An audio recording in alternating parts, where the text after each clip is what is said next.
সুপ্রিয় বন্ধুরা, আজকে আমাদের মাঝে উপস্থিত হয়েছেন আমাদের একজন ছোট ভাই। তার একটা সমস্যা আছে, সমস্যা বিষয়ে কথা বলতে চায়। তো সুতরাং আমরা চাই যে সমস্যাটা আমরা আপনাদের সাথেও শেয়ার করতে পারি, যেহেতু আমরা সবাই ভাই ভাই, এবং সমস্যাগুলো সমাধান করলে বিভিন্ন জায়গা থেকে আপনারা সুপরামর্শ দিয়ে সেগুলোকে সহযোগিতা করতে পারেন। তো আপনার সমস্যা কি? আপনার নাম কি বলেন? মোহাম্মদ সাজ্জাদ। আপনার বাবার নাম? মোহাম্মদ নুরুন নবী। মায়ের নাম? মোসাম্মদ কাজল বেগম। আপনার ঠিকানা? ফেনী, জেলা ফেনী, থানা সোনাগাজী, 3 নম্বর। আপনার সমস্যাটা বলেন সংক্ষেপে। সংক্ষেপে, আমার আব্বু ছিল একজন অটোরিকশা চালক। তো আব্বুর সাথে একজন ছেলে ছিল, মানে আব্বু যাকে রাখতো সাথে, মানে ওর ফ্যামিলিগত কেউ নেই, যতটুকু আমরা জানতাম। তো ওরা আব্বু আশ্রয় দিয়েছে, থাকতো আব্বুর সাথে। তো থাকাকালে আব্বুর কাছে প্রায় 40,000 টাকার মতো ক্যাশ ছিল। তো ওই কারণে আব্বু মানে আব্বুকে মারার প্ল্যান করে আব্বুকে মেরে ফেলে আমাকে রাতের বেলা পর্যায়ে বলে ডাকাতি হয়েছে। মানে এটা ডাকাতি মামলার মতো সাজানো হয়, কিন্তু এটা ডাকাতি না। পরে যেটা যখন পুলিশের কাছে তদন্ত করে পাই, তো পুলিশের কাছে জবানবন্দি 164-এ ও স্বীকারোক্তি দিয়ে দেখি ও নিজে মার্ডার করছে। তো তা সত্ত্বেও ও হাইকোর্ট থেকে জামিন নিয়ে রেহাই করতে। এখন ওনারা কোনো প্রতিবাদ করে নাই। এখন জামিন পাওয়া সেটা আলাদা ব্যাপার। হাইকোর্ট থেকে যদি জামিন নিয়ে থাকে, জামিন নেওয়া আর মামলা শেষ হয়ে যাওয়া এক কথা নয়। কারণ জামিন যে কোনো প্রেক্ষাপটে বিজ্ঞ আদালত বিবেচনা করতে পারে, সেটা হলো কি শুনানির উপর ভিত্তি করে। কিন্তু জামিন পাওয়া আর মামলা শেষ হয়ে যাওয়া এক কথা নয়। আমরা যেটা মনে করি, আমিও একজন আইনজীবী হিসেবে, যে আপনারা বিজ্ঞ আদালতে, অর্থাৎ আপনার নিম্ন আদালতে, যেখানে মামলাটা এখন বিচারিক আদালতে রয়েছে, হ্যাঁ, জামিন তো হাইকোর্ট থেকে নিয়েছে, সেটা ঠিক, জামিনের আদেশও কিন্তু নিম্ন আদালতেই যায়। তো সুতরাং সেটা কার্যকরী নিম্ন আদালত করে, জামিন বিষয়ে বললো, কিন্তু মামলা তো আর খালাস হয়ে যায়নি, শেষ হয়ে যায়নি। সুতরাং ওটা বিচারিক আদালতে আছে নিশ্চয়ই।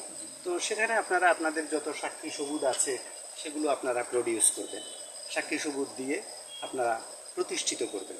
তাহলে আমরা আশা করি সেখান থেকে একটা জাজমেন্ট আসবে। আমরা ধরে নিলাম যে জাজমেন্টটা হয়তো আপনার বিপক্ষে গেল, তারপরও আপনি আবার হাইকোর্টে বা উচ্চ আদালতে আসার আপনার সুযোগ থাকবে। সুতরাং মন খারাপ করার কোনো প্রয়োজন নাই। আপনাদের উপর যে হুমকি ধমকিগুলো আছে সেটা আপনারা মানবাধিকারে আবেদন করেন। আবেদনের প্রেক্ষিতে আমরা নিশ্চয়ই সরকারের কাছে এবং আমাদের স্বরাষ্ট্র মন্ত্রণালয় থেকে শুরু করে আইন প্রয়োগকারী যে এজেন্সিগুলো আছে, আমরা আপনাদের নিরাপত্তার জন্য সেখানে সুপারিশ করব। তো সুতরাং ভয় পাওয়ার কোনো কারণ নাই। আপনার বাবাকেই যেহেতু হত্যা করেছে, সুতরাং এটার একটা দৃষ্টান্তমূলক শাস্তি হওয়া দরকার। এটা আমরা মানবাধিকার থেকেও আমরা আমাদের আইনজীবী প্যানেলের মাধ্যমে আমরা ইনশাল্লাহ বিজ্ঞ আদালতে ন্যায় বিচার প্রতিষ্ঠায় আমরা সহযোগিতা করব।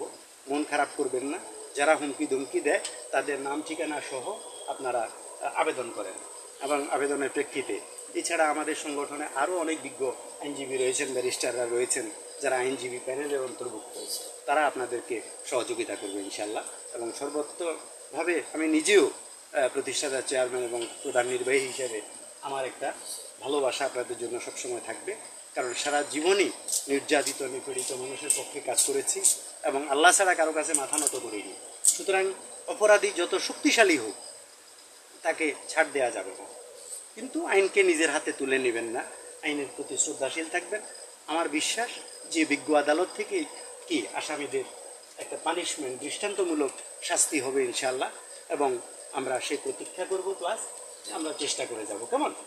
সুতরাং বিজ্ঞ আদালত কিন্তু অনেক এরকম হত্যা মামলার আসামিদের ফাঁসির আদেশ দিচ্ছে, যাবজ্জীবন কারাদণ্ডের আদেশ দিচ্ছে, কিন্তু সেই নিউজগুলো তেমন একটা আসে না, বা আমাদের সংবাদপত্র বা মিডিয়াগুলোতে সেগুলো প্রচার করা হয় না।